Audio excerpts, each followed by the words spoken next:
finished installing my turn signals. So I've got turn signals here and up front that are brand new, and I double nutted them. They just came with that one, but I added that one. It seems like a way better idea to me. One thing I do like about this setup is if I go on the dirt, I can turn that and that'll come off. I can't really do it with one hand, but that pops right off, which is kind of nice for this setup. And it's really the perfect size for this bike. I do keep some tools in here.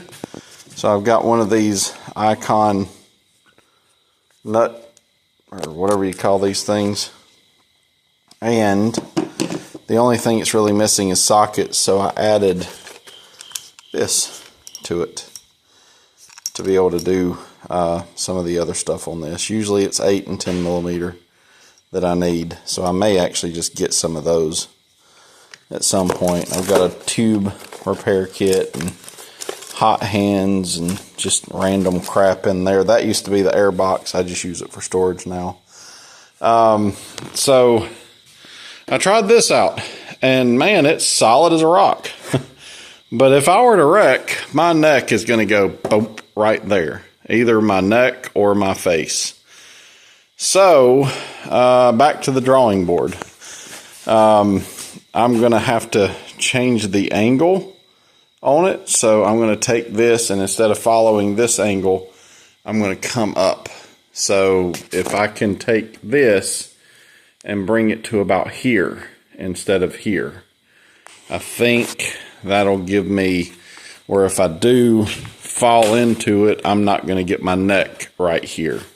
And as solid as this mount is, that would kill me. So it's a good idea and executed pretty well, I think, but just not quite what I was really needing.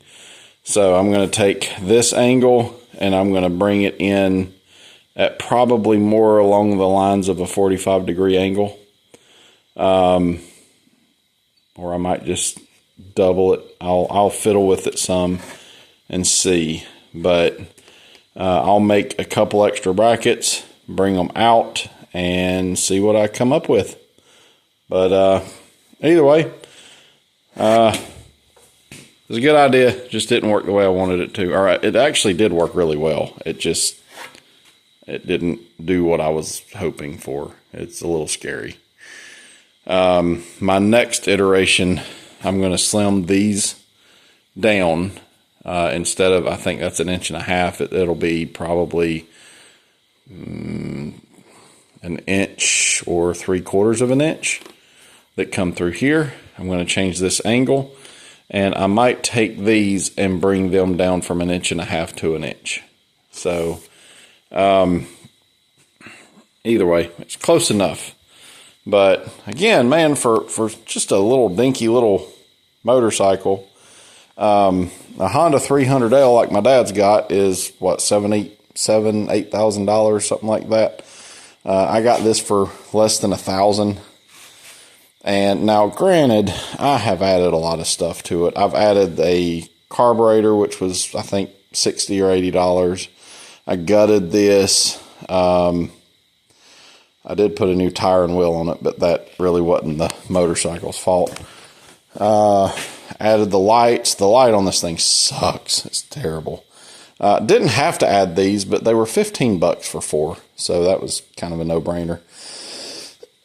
Again, this is just kind of extra stuff that is, This was $35, and to me, it's well worth it just to know what my tire pressure is.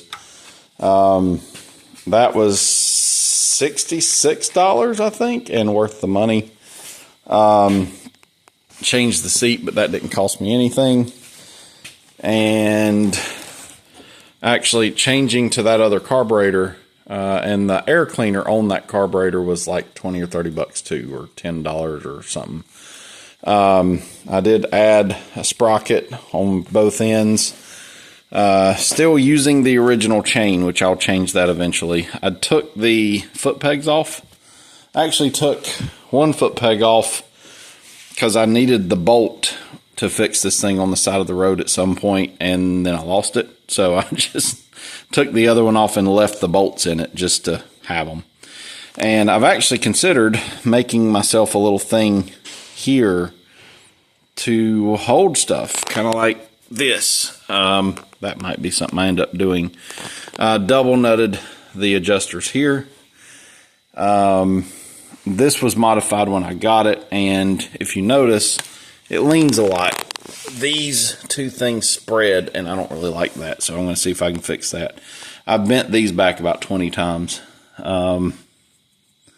Let's see, I added the oil cooler. That was around $100.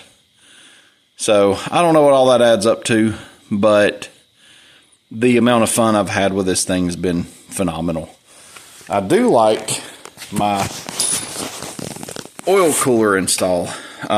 Originally, this thing came and you could mount it with this thing, and it sort of mounted right here, and then if you hit the stupid wheel would come back and hit it.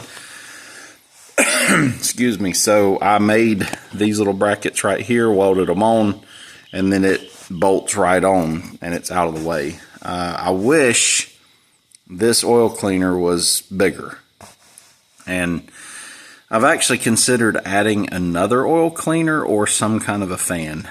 I always get a little worried when I'm sitting in traffic with this thing, which don't exactly happen all the time. I usually just ride it to work and stuff here and there. But lights were absolutely an awesome add-on. That was 25 bucks for the lights, and then I made the brackets. So yeah, I've added some money to it. I've done a little bit of TLC on it, but it was worth it. Well, the box, I think it's like a $500 box, but you know, I had it. It was here. And I've actually got one of the side boxes somewhere too. And that will probably end up going on my Transalp if I can figure out a way to add it. I don't want to add it to this. This already has more than enough weight on it. And right now, I've just been keeping an extra crappy little helmet and a seat cushion in there. Mostly the seat cushion's in there to keep the helmet from vibrating so much. USB-C charger. That is one thing I will be adding to this, is a cell phone holder of some kind. So I'll be putting something on this to hold a cell phone in one of these directions. But either way, yeah, I like it. Get one. I am probably going to get another handlebar. This one's all ganked up, but it works. And I think I have twisted my forks somehow. I don't know if it's when I loosen those to put those on, or when my son hit a tree with it, which is probably what happened. But it looks like that fork and this fork are sort of doing this ever so slightly. So we'll see how that works out. But either way, I'll figure that out eventually too. So, but I'm pretty happy with it. Nice little motorcycle. Would I spend $2,500 on it or $2,000 on it? And then add everything that I've added, because in all reality, if you don't gut the exhaust and add that carburetor, I'm going to be honest with you, it's an anemic little thing. Ooh, that would have been good. So if you buy it, you're at least going to want to add that. You're at least going to want to gut the carburetor if you can, where you're at. And you would want to put lights on it. At the bare minimum, those are things that I would want to do to this thing. I don't know. I don't know if I would spend that kind of money. If you found one secondhand for $1,000, I think they're worth every dime. I do love the fact that it's got a Kickstarter. This one's kind of a bare bones bike. It's lightweight. It don't weigh what my Transalp weighs. But, you know, for a woods bike, My dad's got a 300L. I don't remember what he paid for it, but it was well beyond what I paid for this thing. And with the upgrades that are on this, minus some of the frills, this bike was pretty close to keeping up with him in the woods. I was right there with him with his 300L. And on the highway, his 300L had a little more grunt. But again, I was able to keep up with him. I was able to go pretty much where he went. He could outrun me by 5 or 10 miles an hour, but that, granted, he does weigh 80 more pounds than I do. So that did factor in to some degree. But for what it is, it's, I would say, almost a better deal than the Honda. It's hard for me to justify the kind of money they want for motorcycles today. For a dirt bike like that 300L, to me, it should be a $3,500, $4,000 motorcycle. And I've seen them used for $3,500 or $4,000, but it blows my mind that something like this, in a Japanese bike, is $8,500 or whatever they want for them. It's just like, come on, you got to be kidding me. They need to come out with some cheaper bikes. It's ridiculous what they want for these things. But for what this one is, again, I'm impressed. But for $2,000 for the bike, all the stuff you're going to do, all the little bit extra work. The 300L is water cooled and this is air cooled. So, if I found a 300L for $3,500 used, I would buy that over this. No questions asked. The only other thing to me, and my dad wants fuel injection. He loves fuel injection and it has its benefits, but I love the simplicity of the carburetor and a kickstart.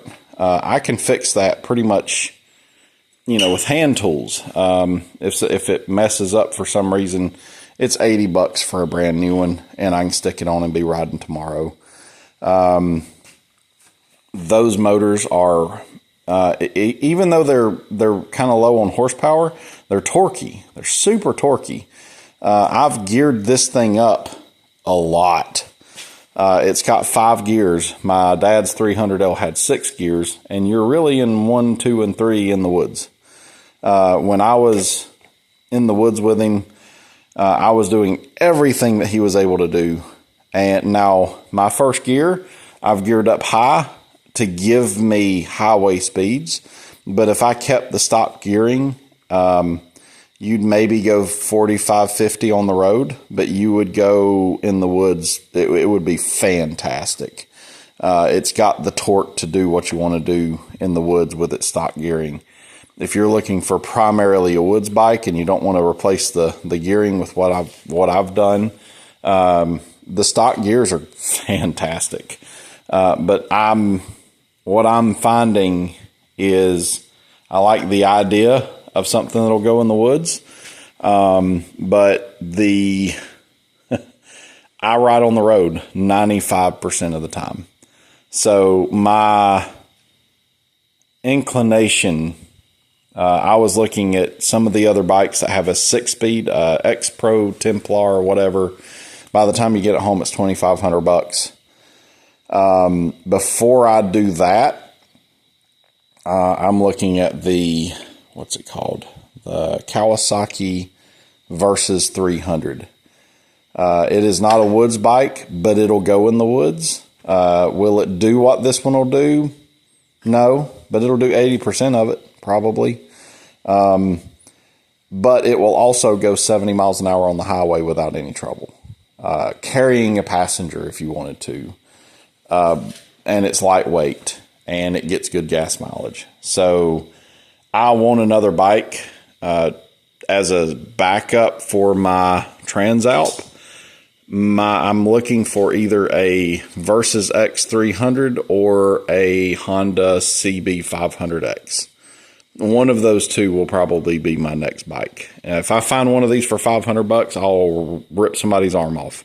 I would have a fleet of these if I could find them for $500 a piece. If nothing else, just for parts, they would be worth it. But, cost comparison versus what you can find used, I think, it's hard to say. I do like, for whatever reason, I really like this bike. I can't explain it. I just like it. I like tinkering on it. It's a cheap bike. I don't care about welding onto the frame and doing stuff like that if I want to. The one big benefit that I didn't think about, parts for this thing are nothing. If you're going to take this bike into the woods and most likely wreck it a time or two or hit a tree or whatever, you can replace everything on here so cheap. You can buy handlebars for $40. You can buy the mirrors and the all the different things for this thing. You can buy for next to nothing. The Honda had aluminum pegs here. When I went in the woods with my dad, I bent that one and I bent the clutch. And with that being steel, I just bent them back. No big deal. If I broke it or bent it so many times that it broke, I weld it back together. The simplicity of this bike is a massive selling factor of what this is to me. So if I'm taking this in the woods, before I bought a Honda 250, CRF 250L, I'd buy this thing. It's half the price, if not less. And it's a good bike. And if I do need to replace something, I think the wheel was $130. The tire was whatever the tire was, but to me, that's a consumable. You can buy the brakes. You can buy everything you see on this bike for the most part, you can replace for next to nothing. So to me, if you buy it as a starter bike and you want to learn, it's great. If you could find a CRF 300L for less or a little bit more, I'd buy it. I'd get the Honda. But again, if I'm taking it in the woods and beating the fire out of it, I can buy that headlight assembly for $50. So anything that I break, for the most part, I've been able to either fix or replace with something similar or better. So, great little starter bike. If you've never rode a bike before and you just want to try it, it's a good little machine to try. I did buy this. This was $40, I think. And honestly, I have a plasma table. I should have just made a plate. I shouldn't have used this. I could have made a plate and mounted this on it and done the whole 9 yards, and it would have been great. But yeah, great little bike. But again, before I spend $2,500 on the 6-speed version of this, the X Pro, I'm going to wait, save another $1,000 and find a used Versys 300X that will go 70 miles an hour on the highway without any trouble. That's not a single thumper like this. That's not going to vibrate the living daylights out of me on the road. But my use case is commuting. My use case is I want something that'll commute. And if I want to go in the woods a little bit, I can go in the woods. If I want to ride a dirt road, I can ride a dirt road. And this is far more on the woods side of the equation. But I'm not going to get rid of it. I'm going to keep it. I'm going to let my uncle borrow it for a little while, but I will be keeping this bike. I'll probably never get rid of it. If the motor ever messes up, I'll buy another motor for it. You can also replace that motor with a 6-speed motor. And I've considered replacing this motor with a 6-speed. It's like $600. $600 is cheaper than buying a new motorcycle. You've got everything else here. But I've considered taking this motor, replacing it with the 6-speed, which would give me it's the 6-speed version of this, exactly 1 through 5 plus a 6th gear. All the gear ratios are identical, which means I could drop back to factory gearing, and my first gear would be good and low. And then my 6th gear would be my highway gear. So I would be able to go all the way up to 5th gear, just like this one. But when I hit the highway, I can gear it up one more time.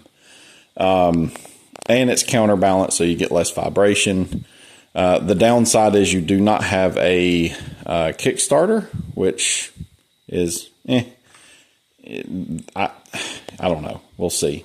But I've got a 4-wheeler, a little 4-wheeler that I could put that motor on and use that motor on the 4-wheeler, and it would give my kids another 4-wheeler, and I would be able to use this motor. I've actually got a 250cc top end kit for this that I might replace if I replace this motor.